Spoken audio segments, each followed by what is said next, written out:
सम्यक संबोधक के अर्थों को भी हमने ढूंढना चाहिए और उसको भी हमने देखना चाहिए कि ऐसे वो सम्यक संबुद्ध है कि जिन्होंने स्वयं के प्रयत्न से बुद्धत्व प्राप्त करने के बाद लोगों के हित और कल्याण के उन्होंने धम्म का उपदेश दिया। ऐसे वो सम्यक संबुद्ध है।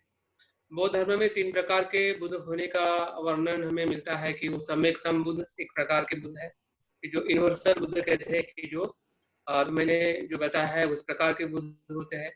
दूसरे प्रकार के बुद्ध है प्रत्येक बुद्ध होते हैं कि जो स्वयं के प्रयत्न से बुद्धत्व प्राप्त करते हैं, लेकिन वो लोगों के हित कल्याण के लिए धम्म का उपदेश नहीं देते हैं और स्वयं में ही समाविष्ट होकर स्वयं में ही जीवन जी के उनका महापरिनिर्वाण या निर्वाण हो जाता है।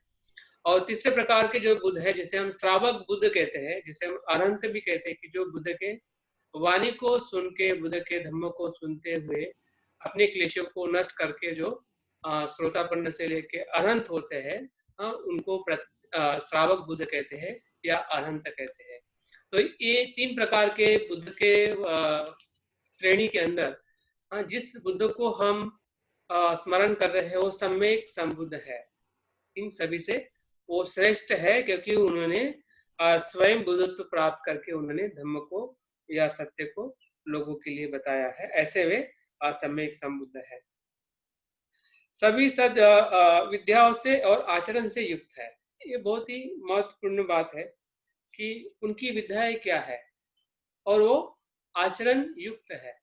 आचरण युक्त का अर्थ सीधा और सरल ये जैसे कि मैंने पहले ही बताया कि वो आचरण युक्त के तथागत के अर्थ में उसको देखा जा सकता है। तथागत का भी मतलब यही है कि जो वो बोलते हैं वैसे ही वो सोचते हैं और जो सोचते हैं वैसे ही वो बोलते हैं। उनके आचरण में कथनी और करनी में उनमें कुछ भी भेद नहीं होता है। ऐसे वो आचरण युक्त है, परिपूर्ण। जैसे कि अगर हम हमारी बात करते हैं तो हमने देखना चाहिए कि जब हम बुद्ध को ऐसा कहते हैं और उसका हम चिंतन कर रहे हैं तो हमारी कथनी और करने में कितनी प्रकार का अंतर रहता है। हमारा हृदय कुछ कहता है, हमारा विचार कुछ कहता है, हमारी कृति कुछ कहती है और फिर भी हम आचरण करते हैं। तो ये गलतियां हमें पता चलनी चाहिए कि जब हम बुद्ध के गुणों को स्मरण करते हैं या बुद्ध के रूप को हम दिन भर में कितनी बार तो भी हम देख लेते हैं, लेकिन हमें उस गुणों का हमें स्पर्श नहीं होता है, क्योंकि वो स्पर्श होने का हमारा दृष्टिकोण या उधर उस प्रकार से देखने का जिसे योनिसो मनस्कार से हम बुद्ध के रूप को नहीं देख पाते हैं और इसलिए उसका लाभ हमें नहीं मिल पाता है जो लाभ हमें मिलना चाहिए। और जो लाभ लोगों ने बुद्ध के समय लिया या उसके बाद में भी हजारों लोगों ने लिया और आज भी लाखों लोग बुद्ध के रूप को देखते हुए लाभ ले रहे हैं, अगर हमें अगर लाभ नहीं मिल रहा है इसका अर्थ ये है कि हमारा जो चित्त जो है, हमारी जो सोच जो है वो उस प्रकार की गहरी हम नहीं कर पा रहे, हमारी गलती है।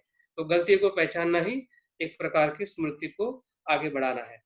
तो बुद्ध के पास में विद्याएं क्या थी, इसका जिक्र बहुत ही अच्छी तरह से मध्यम निकाय में हमें तेविज्जवच्च गोत्त सूत्र में मिलता है। और बुद्ध के पास में 3 प्रकार की विद्याएं थी। वैसे तो 10 प्रकार की भी बताई जाती है, लेकिन 3 विद्या का जिक्र अगर हम देखते हैं कि जब हम बुद्ध को विद्याओं में संपन्न कहते हैं कि उनके पास में सद विद्याएं थी, तो 3 प्रकार की विद्याएं थी बुद्ध के पास में कि जो पूर्व जन्म का बुद्ध के पास में ज्ञान था। वो जीवों के या खुद के पूर्व जन्म को वो पूरी तरह से जानते थे कि उसका जन्म कहाँ पे हुआ है या क्या किया था। अगर हमें ऐसे बहुत सारे उनके प्रसंग मिलते हैं कि जो उनका आनंद है, सारिपुत्र है, उनके आसपास के जो लोगों के बारे में भी जब वो पूर्व कथा या जातक कथा में वर्णन करते हैं या सूत्र में मिलता है कि वो उस जन्म में ऐसा था, यहाँ पे था, हम ऐसे थे, वो ऐसा था। हाँ, तो उनका जो ज्ञान हमें सूत्रों में या जातक कथा में सुनने को मिलता है, वो उनका सबसे श्रेष्ठ गुण था। वो सभी के पास में वो विद्या नहीं थी कि जो बुद्ध के पास विद्या थी। तो उस विद्या को भी हमने देखना चाहिए कि सही में जिस गुरु को या जिस बुद्ध को मैं शरण जा रहा हूँ वो कोई सामान्य व्यक्ति नहीं है। उनकी विद्याएं जो हम पढ़ते हैं या धम्म को हम पढ़ते हैं उससे भी कहीं गुना बुद्ध बड़े थे और इसलिए बुद्ध का होने का अस्तित्व जब सारिपुत्र बुद्ध को कहते हैं कि भगवान तथागत आप जो हो, आपके जैसे आप ही हो और आपसे कोई श्रेष्ठ नहीं है। तो तथागत बुद्ध सारिपुत्र को कहते हैं कि सारिपुत्र आप ऐसा क्यों कह रहे हो। तो बुद्ध उसको प्रश्न करते सारिपुत्र को। हमें पता है कि सारिपुत्र इतने महान और विद्वान या प्रज्ञावान शिष्य के तौर पे उनको बुद्ध ने संबोधित किया है, लेकिन फिर भी बुद्ध उनको पूछते हैं कि भाई सारिपुत्र तुम कह रहे हो, क्या तुमने मेरे पहले बुद्ध जो होंगे उसको आपने देखा है, उनके बारे में आपको पता है कि कैसे थे क्या थे, या भविष्य में भी जो बुद्ध आने वाले हैं या होंगे उसके बारे में आपको पता है, तो आप मेरे बारे में ऐसा कैसा कह सकते हैं कि मैं ही श्रेष्ठ हूँ। बुद्ध बिल्कुल श्रेष्ठ थे, लेकिन उसकी जो अनंतता जो है वही देख पा सकता है कि जो सामने भी इस प्रकार का सम्यक संबुद्ध है, क्योंकि उनके पास में होने वाली जो विद्वत्ता जो है, उनके पास में जो ज्ञान जो था, हाँ, वो इतना अनंत था कि वो सभी ज्ञान को बुद्ध ने नहीं बताया है। जो हमारे लिए उपयोगी है, हाँ, जो उपयोगी है उसी ही कुछ बातों को बुद्ध ने हमें बताया है, कि दुख क्या है और दुख मुक्ति का मार्ग क्या है। बाकी ऐसे कितनी सारी विद्याएं बुद्ध के पास में हो सकती है, हाँ, कि जो आजकल वैज्ञानिक या आजकल बहुत सारी खोज हो रही है, हाँ, तो इस प्रकार की भी बुद्ध के पास में विद्याएं हो सकती है कि जो उन्होंने उसका जिक्र नहीं किया है, क्योंकि वो उनके ज्ञान का वो अनुभव था। तो उसमें से ही अगर हम पूर्व जन्मों की हम बात करते हैं, इस पे हमें कभी कभी विश्वास रखना और उसके प्रति हमें काफी शंकाएं रहती है। लेकिन जब हम बुद्ध को देखते हैं तो बुद्ध के पास में वो ज्ञान था, जो पूर्व जन्मों के बारे में वो ज्ञान रखते थे, जो उनके पास में विद्या थी। वो दिव्य चक्षु से दूसरा जो ज्ञान था, मृत्यु के बाद या आने वाला जन्म जो है वो सुगति में या दुर्गति में होगा, वो भी बुद्ध जानते थे। और ऐसे बहुत सारे अनुभव या ऐसे बहुत सारे सूत्र हमें मिलते हैं। अगर हम धम्मपद की पहली ही गाथा की अगर हम बात करते हैं, उसमें भी हमें एक कहानी मिलती है, हाँ, चक्कूपाल की हो या फिर दूसरे जो एक ब्राह्मण के पुत्र की हो कि वो मरने के बाद में किस गति को प्राप्त होता है। हाँ, तो बुद्ध जानते थे कि कोई भी व्यक्ति पूर्व जन्म में या मृत्यु के बाद उसकी गति किस प्रकार से होगी। लेकिन बुद्ध एक बात यहाँ पे ये कहते हैं कि मैं सभी समय में सभी बातें नहीं जानता था, जिस व्यक्ति के बारे में मैं जानना चाहता था उस व्यक्ति के बारे में मैं बता सकता। ये बुद्ध की बहुत ही प्रामाणिकता है। सर्वज्ञ का मतलब ये नहीं है कि वो 24 आवर्स हर चीज को देखते होंगे या देखेंगे और सभी को जान के बताएंगे, ऐसा नहीं था। बुद्ध स्वयं कहते हैं कि जिसके बारे में मैं बताना चाहता हूँ, जिसके बारे में मैं कहना चाहता हूँ, उसके बारे में मैं बिल्कुल जान सकता था या मैं बता सकता था कि उसका अस्तित्व कैसा है। हाँ, तो वो उनके पास दिव्य चक्षु था कि जो देखते थे, वो उनकी विद्या का अभिन्न अंग था। और तीसरा जो उनका विद्या का जो प्रकार जो था वो है आश्रवों से मुक्ति किस प्रकार से की जाती है, क्योंकि वो स्वयं आश्रवों से मुक्त थे। आश्रव का अर्थ ही है कि लोभ द्वेष मोह विकारों से कैसे मुक्त किया जा सकता है अपने चित्त को, अपने जीवन को, वो उसकी विद्या, उसमें वो पारंगत थे। तो ये तीन ही प्रकार की विद्याओं को हमने बुद्ध के गुणों में हमने देखनी चाहिए। हाँ, बुद्ध सदगति प्राप्त थे, सभी लोगों को लोगों के जानकार थे। हाँ, वो सभी लोगों के जानकार थे, जितने भी लोग हैं। जैसे कि हमें पता है कि मनुष्य लोग हैं, देवलोक है, असुर लोग है, प्रेत लोग है। हाँ, तो ये जो लोग जो है, लोग का अर्थ ये होता है कि मन की अवस्था है। जो असुर लोग होता है वो खाने पाने खाओ पियो जलसा करो, ऐसी मन की अवस्था होती है। जो नरक लोग होता है निराशा की अवस्था होती है। प्रेत जो होता है कि असंतुष्टि की अवस्था होती है। देवलोक जो होता है कि जिसके जिसके पास सब कुछ धन संपत्ति और अच्छा जीवन जी रहे। और मनुष्य लोग होता है कि जो सुख और दुख को दोनों को भी अनुभव करते हैं। तो ये 6 लोग जो है या 6 अवस्थाएं हैं, इस अवस्था को बुद्ध अच्छी तरह से जानते थे और उस प्रकार से लोगों को मदद करते थे। वो सर्वश्रेष्ठ थे, जिसे हम अनुत्तरो कहते हैं, सर्वश्रेष्ठ पुरुष थे, पुरुषोत्तम थे। मनुष्य में वो सर्वश्रेष्ठ थे, भ्राता की तरह थे, गुरु की तरह थे। या है, तो उस गुणों को भी हमने इस गाथा में हम संगायन करते समय पता चलता है। बुद्ध का जो 8वां जो गुण जो है, वो है कुशल सारथी थे। वे जानते थे कि भटके हुए लोगों को सही मार्ग पे कैसे लाया जाए। जिस प्रकार से जंगल का हाथी होता है या कोई प्राणी होता है, उसको किस प्रकार से पालतू प्राणी बनाया जाए ताकि उससे हम ज्यादा से ज्यादा कार्य ले सके। उसी प्रकार से जो भटका हुआ मन है या जंगली मन है या जंगली इंसान है, उसको अच्छा इंसान बनाने में वो कुशल थे, वो सारथी थे।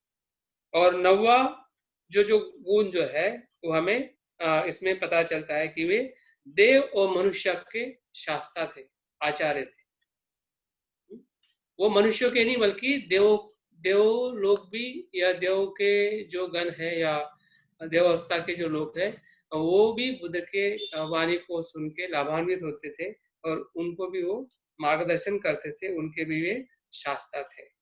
तो इस प्रकार से अगर हम 9 गुणों को, जैसे कि भगवंत है, अरंत है, सम्यक संबुद्ध है, सद्विद्याधारी है, आचरण युक्त है, सदगति को प्राप्त होने वाला है, सभी लोगों को जानने वाला है, सर्वश्रेष्ठ है, कुशल सारथी है और देव मनुष्य का शास्ता है।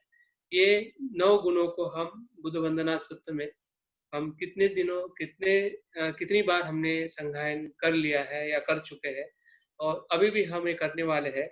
लेकिन उसके अर्थ को, उसके गहरे चिंतन को हमने रोज या सप्ताह में, या जब भी हमें समय अधिक पढ़ने को मिलता है या उसके बारे में हम चर्चा कर सकते हैं, बनते जिससे भी आप पूछ सकते हैं, या कुछ ऐसी किताबें हैं जहाँ पे आप बुद्ध के गुणों को आप ज्यादा से ज्यादा देख सके, पढ़ सके।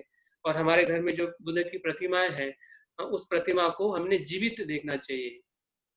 वो जीवित है, अगर गुण देखोगे तो जीवित हो जाएगी, नहीं तो वो पत्थर है, नहीं तो वो धातु है। और धातु का पत्थर का कोई भी अर्थ नहीं है, क्योंकि धातु का और पत्थर का पूजा करने से हमें कुछ भी प्राप्त होने वाला नहीं।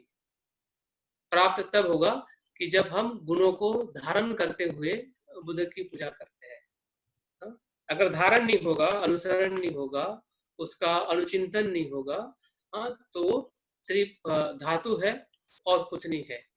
लेकिन वो धातु हमारे लिए बुद्धत्व का मार्ग खोल सकता है, हमारी श्रद्धा को, हमारे लोभ हो, द्वेष को, अज्ञान को, अकुशलता को वो शुद्धता की तरफ ले जा सकता है। इतनी उस बुद्ध रूप में ताकत हो सकती है।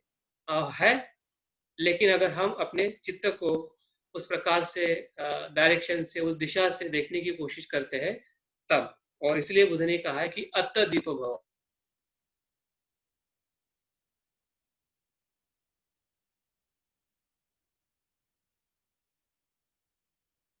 धर्म है या सब कुछ सत्य है, अपने मन से प्रयास करें, तभी वो हमें प्राप्त हो सकता है कि जिस सत्य की बात बुद्ध करते हैं। धम्मपद में भी हमें बुद्ध हमें मिलता है, जिसमें हमें बुद्ध के गुणों को लेके बहुत सारी सूत्रों का या कहानियों का हमें संकलन मिलता है कि बुद्ध को मार विजयी कहा गया है, बुद्ध को संपूर्ण स्मृतिमान कहा गया है, बुद्ध को निर्वाण पद प्राप्त से रथ कहा गया है, या उसमें वो हमेशा रहते हैं। मनुष्य जन्म कठिन है, सद्धर्म श्रवण कठिन है, बुद्ध का उत्पन्न होना भी कठिन है। और सबसे श्रेष्ठ जो शरण जो है या शरण स्थान जो है, वो बुद्ध है या बुद्ध धम्म संघ है। त्रिरत्न से बड़ा कोई भी श्रेष्ठ स्थान हमारे शरण के शरण के लिए, सुख के लिए या दुख मुक्ति के लिए हो ही नहीं सकता है। और उसकी जो परख है या उसकी तफावत है, हमें पता चलनी चाहिए। जिस शरण में हम हैं, जिसे हम झूठा शरण कहते हैं, उसको भी हमें पहचानना चाहिए कि हाँ मैं शरण में हूँ, लेकिन झूठे शरण में हूँ, वो कौन सा है। झूठा पता चलेगा तब सच्चा पता चलेगा। अगर झूठा ही पता नहीं है, लोग को हमने शरण मान लिया है, द्वेष को ही शरण मान लिया है, और आप हम बुद्ध की शरण में जा रहे हैं, तो बुद्ध की शरण में हम नहीं जा सकते। तो हमें पता चलना चाहिए कि मेरा शरण जो है कहीं ना कहीं लोभ में है, कहीं ना कहीं द्वेष में है, कहीं ना कहीं बुरे सांसारिक अवस्था में है। तो ये शरण से मुझे बुद्ध शरण की तरफ जाना है, और तब जाके हम बुद्ध धम्म संघ के सच्चे शरण में जाके हम दुखों से मुक्त हो सकते। मध्यम निकाय में भी बहुत सारा चंकी सूत्र है, उसमें भी काफी अच्छे बुद्ध के गुणों का वर्णन किया है कि बुद्ध को वो कहते हैं कि शीलवान है, बहुत के वो आचार्य है, प्रपंच रहित है, निष्पाप है, अग्रणी है। बुद्ध के शब्द मंगल और शुद्ध शुद्ध से पूर्ण है। और बुद्ध के 32 महा पुरुषों के गुणों का भी वर्णन उसमें कहा गया है। और बुद्ध सत्कर्णी है, गुरु करनीय है, माननीय है, पूजनीय है। इन सभी गुणों का वर्णन हमें इस चंकी सूत्र में मिलता है। तो इसको भी हमने पढ़ना चाहिए ताकि बुद्ध के प्रति हमारी जो श्रद्धा है या उसका चिंतन करने का हमारा एक मार्ग जो है, या चिंतन करने का हमारा एक उसका दिशा जो है वो हमें मिले। क्योंकि दिशा देने वाला कोई नहीं है। हमें दिशा देने की प्रेरणा मिल सकती है बंते जी की तरफ से या किसी बाबा साहब की तरफ से, लेकिन दिशा तो हमारी दिशा तो हमें तय करनी है। कोई भी किसी की दिशा तय नहीं कर सकता है। अगर दिशा बाबा साहब ने तय कर दी होती और हमने कर ली होती तो आज हम कुछ अलग होते हैं।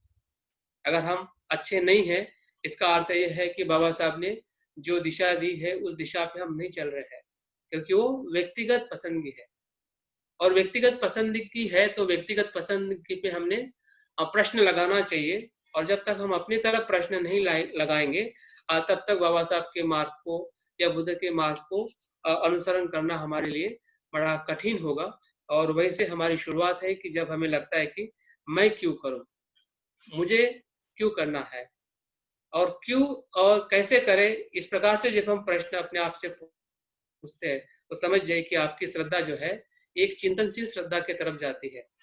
आपकी सांस्कृतिक श्रद्धा टूट जाती है और चिंतन में या प्रज्ञा की श्रद्धा की तरफ या प्रज्ञा की तरफ हमारा जो अनुभव जो है हमें लेके जाता है, और वही अनुभव हमें बुद्धत्व की तरफ लेके जा सकता है। अगर चिंतन नहीं होगा तो प्रज्ञा प्राप्त नहीं हो सकती है, किसी को भी नहीं हो सकती है। और इसलिए बुद्ध एक व्यक्ति बुद्ध से प्रश्न करता है कि संसार में जो आने वाले लोग हैं तो क्या संसार मुक्त हो सकते हैं। तो बुद्ध कहते हैं कि ऐसा कोई भी संसार मुक्त नहीं हो सकता। ना एक, ना दो, ना हजार, ना 10,000, ना लाखों, कोई भी मुक्त नहीं हो सकता है जब तक वो व्यक्ति लोभ द्वेष मोह को नष्ट नहीं करता है। तब तक कोई भी व्यक्ति संसार का ना हुआ था, ना होगा, ना होने वाला। तो हम भले बोध है, इसका अर्थ ये नहीं है कि हम संसार से मुक्त हो जाएंगे या हमें अच्छा जन्म मिल जाएगा। लेकिन तभी पॉसिबल है कि जब हम लोभ द्वेष मोह पे हम कहीं ना कहीं अपने अनुभव से हम कार्य करेंगे। शैल सूत्र में भी बुद्ध के बारे में थोड़ा वर्णन किया है। बुद्ध को कहा है कि वो सिंह के समान है। बुद्ध का घोष कैसा है, वो सिंह के समान है। बुद्ध जो है धर्म राजा है। बुद्ध जम्बू द्वीप के स्वामी है। बुद्ध क्या है, जम्बू द्वीप के स्वामी है। बुद्ध मार विजयी मुनि है, शास्ता है। प्रजा को तारने वाले हैं, लोगों को मदद करने वाले हैं, पाप रहित है, भव से मुक्त है। तो इस प्रकार से जब हम बुद्धानुस्मृति करते हैं तो हमें निश्चित ही हमारे जो लाभ की अगर मैं बात करूं, तो हमारा शरीर दुखों से भरा हुआ है। और हमें पहले आर्य सत्य में हमें बताया गया है कि हमारा दुख जो है एक शरीर का दुख है, और दूसरा मन का दुख है, और तीसरा जीवन में आने का ही दुख है, जिसे हम तात्विक दुख कहते हैं। दुखानु दुख है, विपरिणाम दुख है, और तात्विक दुख है। तो इन तीनों दुखों को मुक्त करने के लिए जो हमारे शरीर वाणी और मन से जुड़े हुए दुख है, इस शरीर में भी बहुत सारा दुख है, उस दुख को भी शांत कर सकता है। क्योंकि बुद्ध का सहवास जो है वो हमारे शरीर के बीमारी को भी शांत कर सकता है। अगर हम बुद्ध को उस प्रकार से देखे महसूस करें तो हमारे शरीर की बीमारियां भी कम हो सकती है।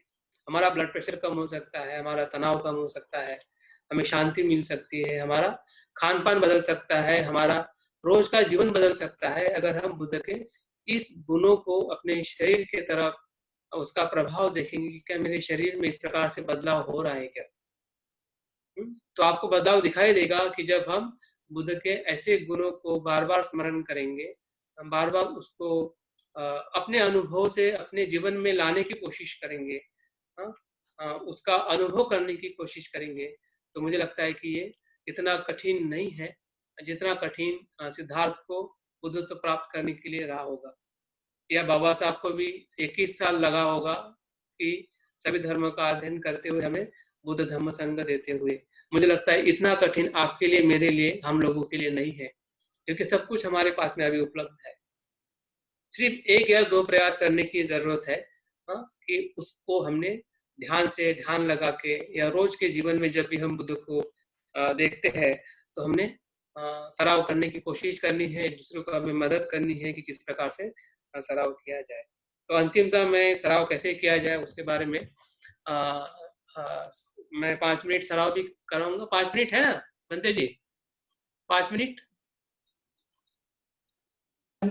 कंक्लूड टाइम है, 5 मिनट सराव करा दे। कौन सा मेडिटेशन वाला? हाँ 5 मिनट का ऐसे एक मिनट करा देते हैं, ठीक है। तो पता चले कि अभी तक तो मैंने थ्योरेटिकल बताया है, वर्णन किया है कि क्या कहाँ से आप उसको पढ़ सकते हैं या उसका अर्थ क्या है। तो 4 स्टेप में इसको हम ध्यान कर सकते हैं, और 4 स्टेप के पहले एक पूर्व तैयारी है, उसको भी ध्यान में रखें कि हमारा पूजा स्थान अच्छा होना चाहिए। जब भी आप ये ध्यान करते हो आपके पास में अर्पण विधि के लिए फूल, अगरबत्ती, मेणबत्ती, तीनों चीजों में से तीनों चीजें या जो भी आपके घर में उपलब्ध होनी चाहिए। आपने त्रिशरण पंचशील और बुद्ध पूजा का पठन करना चाहिए, त्रिरत्न वंदना का, और आपने बैठक लेनी है। ये आपकी सबसे बड़ी पूर्व तैयारी है कि जब भी आप इस ध्यान को शुरुआत करते हैं तो आप पूजा स्थान के पास में बैठ के आपको ध्यान के लिए बैठक में जैसा हम आनापानसति करते हैं या जो भी हम ध्यान करते हैं, तो हमारा उद्देश्य हमारा होना चाहिए कि मैं ध्यान की श्रद्धा को और मेरे मन को शुद्ध करने के लिए मैं कर रहा हूँ। तो आपका उद्देश्य और आपकी प्रेरणा अगर आपके साथ में है तो आप ध्यान के लिए बैठ सकते हैं। तो मुझे लगता है कि हम सभी पूजा स्थान के सामने बैठे हुए हैं या आप पूजा स्थान के आसपास में है। अभी हम ध्यान को शुरुआत करते हैं। 1-1 मिनट के लिए हम 4 पद्धति करेंगे ताकि आपको ध्यान का एक छोटा सा अनुभव आ जाए, और बाद में आप आपका समय लेके इसको ध्यान को आप बढ़ा सकते हैं। तो धीरे से आंखें बंद कर दीजिए। सिर्फ 5 मिनट हम बैठने वाले हैं। तो जैसा भी आपकी बैठक, अगर आप चेयर पे बैठे हैं या कुशन लेके बैठे हैं, और धीरे धीरे से ध्यान के पहले आपकी खुली आंखों से, अगर आपके पास में बुद्ध का रूप है कहीं पे आप देख सकते हैं तो उसको आप पूरी श्रद्धा से और खुली आंखों से देख लीजिए। आपके आसपास में बुद्ध का रूप है या बुद्ध का प्रतिमा है, कुछ क्षण के लिए आंखें खुली करते हुए देख लीजिए ताकि आपको मन के भीतर देखने में सरलता हो सके। और मुझे लगता है कि आपने देख लिया है। इस अभी नहीं दिख रहा है तो कभी आपने सुबह देखा होगा या कभी भी आप रोज देखते ही है, तो उसको भी आप मन में देख सकते हैं। तो धीरे से अभी आंखें बंद करें, और जो अभी आंखें बंद करते हुए आपको मन की आंखों से अभी मन के सामने बुद्ध रूप को लाना है। जो भी आपने देखा होगा तो वैसे ही बुद्ध रूप आना जरूरी नहीं है। जैसा भी आप देख पा रहे हैं, मन को ज्यादा स्ट्रगल ना करें, ज्यादा विचलित ना करें। जैसा भी आपको बुद्ध रूप दिख रहा है, उनकी बैठक हो, उनका चेहरा हो, उसको मन की आंखों से देखें, क्योंकि जब हम आंखों खुल के देखते हैं वही हमें मन के अंदर भी दिखाई देता है अगर हम प्रयास करते हैं। अगर प्रयास नहीं करोगे तो कुछ भी दिखाई नहीं देगा। तो ध्यान एक प्रकार का सराव है। तो सराव करते करते आप आपके चित्त से बुद्ध के रूप को देख रहे हैं, जो कमल पुष्प पे बैठे हैं, ध्यान अवस्था में बैठे हैं। उनका चेहरा, उनकी भुजाएं, जो कुछ भी आप देख पा रहे हैं उसे सिर्फ देखिए। यही पहली प्रगति है। इस पहली प्रगति में हमें यही करना है, जितना हो सके बुद्ध के रूप को मन से देखना है, मन की आंखों से। जो भी चित्र हम खुले आंखों से देख रहे थे, उसके जैसा ही अगर देख पाते हैं। नहीं भी दिख रहा है तो चिंता ना करें, धीरे धीरे दूसरे स्टेप में अपने आप को लेके चले। बुद्ध के गुणों को स्मरण करें, जिस प्रकार से हम इतिपिसो भगवा रहन सम्मा संबुद्धो विचाचरण संपन्नो, ये सभी गुण हमने देखे हैं। इस 9 गुण में से किसी भी एक गुण को आप फोकस करें जो आपको अच्छा लगता है या आपको समझ में आया है, जो आपके हृदय को स्पर्श किया है। किसी एक गुण को मन में धारण करें। जिस प्रकार से हम सांस ले रहे हैं और बाहर छोड़ रहे हैं और हम मैत्री भावना करते हैं, उसी प्रकार से उस गुण को उस रूप के साथ अनुभव करें कि यही गुणों का बना हुआ एक रूप है जो मैं देख रहा हूँ। फिर अनंत शब्द हो, भगवा हो, सम्मा संबुद्ध हो, या जो भी गुण आपको ज्यादा अच्छा लगा है, आकर्षित हुए हैं, ऐसे एक गुण पे आप चिंतन करें कि बुद्ध अनंत है, बुद्ध अनंत है जो मुक्त है, पापों से रहित है। जो मन में मैं देख रहा हूँ, वही भावना से मैं देख रहा हूँ। जो रूप है वही भाव है, और जो आपकी भावना है वही बुद्ध का रूप है।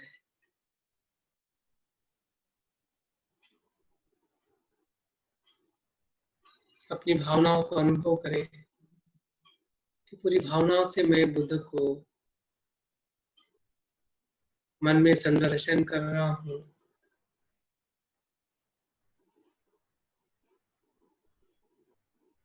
बार बार देखें, उसी गुण को देखें। जिस प्रकार से श्वास को हम बार बार देखते हैं, उसी प्रकार से उस गुण को बार बार देखें। एक गुण ही बुद्ध है, बुद्ध ही गुण है। यही रूप है जो मन में है, यही भाव है जो मन में है।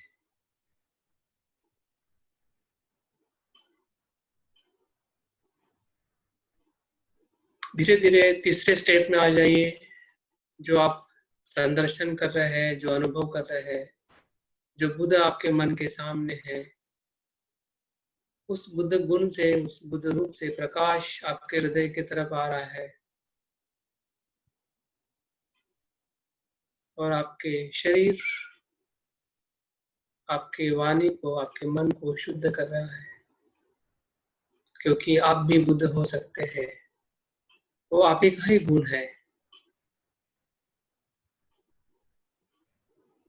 आप भी मुक्त हो सकते हैं,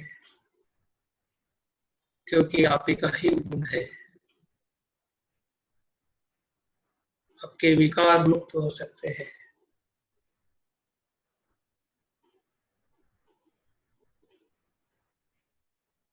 आप हो रहे हैं, आपके शरीर में जो भी कुछ भी दुख है, उसको आप समझ रहे हैं कि ये दुख मेरे तृष्णा के कारण है। तृष्णा को नष्ट करने से मैं दुख से मुक्त हो सकता। ये कोई कल्पना नहीं है।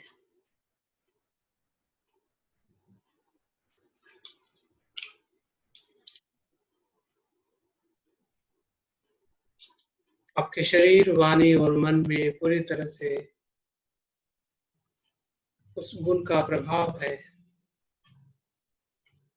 उससे आप प्रभावित हो रहे हैं, प्रकाशित हो रहे हैं, शुद्ध हो रहे हैं। क्योंकि आप जो सोच रहे हैं वही हो रहे हैं। वही होने के लिए आप संकल्प कर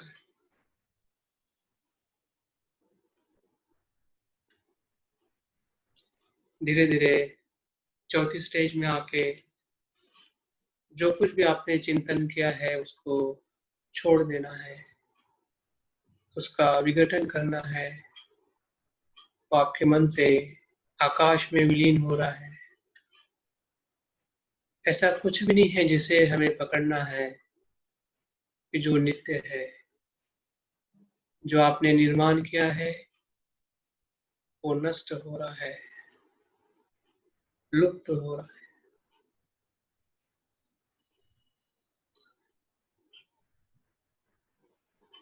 बनना, होना और नष्ट हो जाना, यही सत्य है।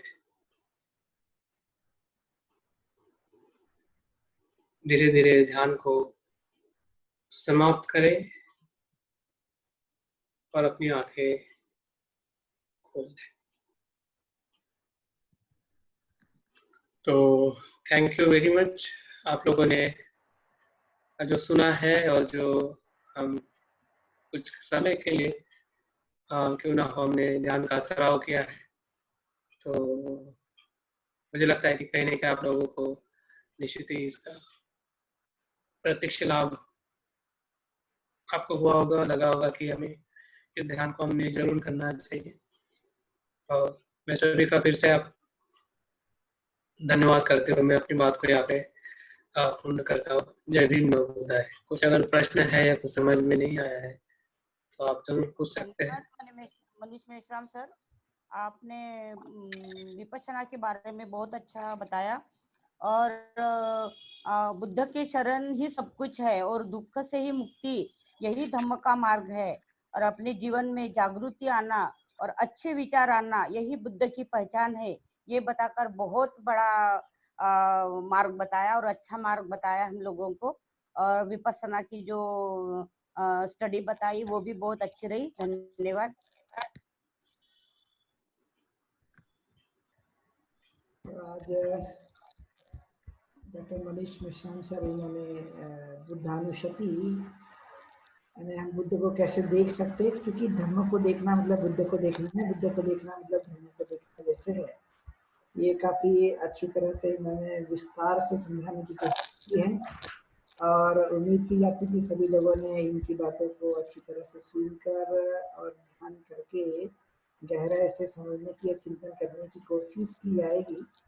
और इसलिए इनका जो आज का व्याख्यान है काफ़ी महत्वपूर्ण रहा और आप सब लोगों ने इस जूम मीटिंग के माध्यम से लेक्चर सुनने की कोशिश की, तो सर का बहुत बहुत धन्यवाद। आप सब लोगों का बहुत बहुत धन्यवाद। और आज की धर्म पालन गाथा बोलकर हम लोग इस आज की इस मीटिंग को यहीं पर समाप्त करेंगे।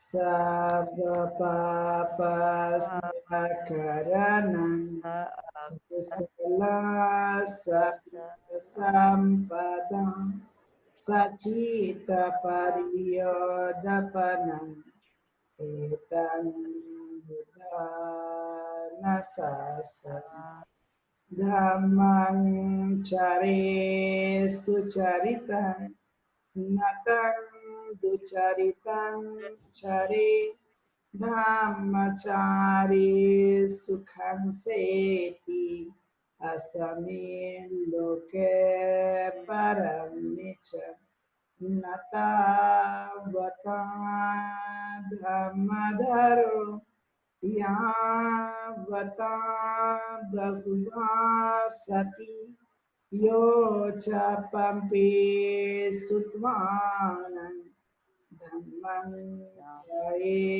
न पश्यति सवे धम्मधरो होति यो धम्मं न पमज्जति नति मे शरणं गह्यं बुद्धो मे शरणं वरम् एतेन सच्च वचेन होतु ते जयमङ्गलम् नति मे शरणं गह्यं धम्मो मे शरणं वरम् एतेन सच्च वचेन होतु ते जय मंगल नाति में शरणं गय्यं संघ में शरणं वरं एतेन सच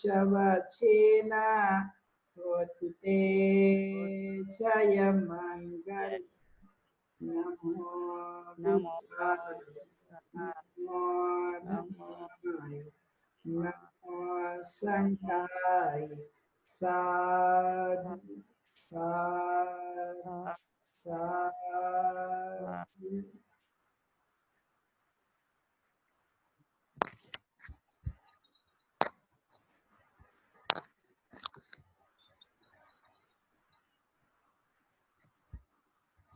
चलिए, thank you very much Bhante ji. Okay sir, you welcome. सभी ने अच्छा अनुभव किया है, सभी ने अच्छा प्रयास किया है सुनने का। Okay sir, thank you very much.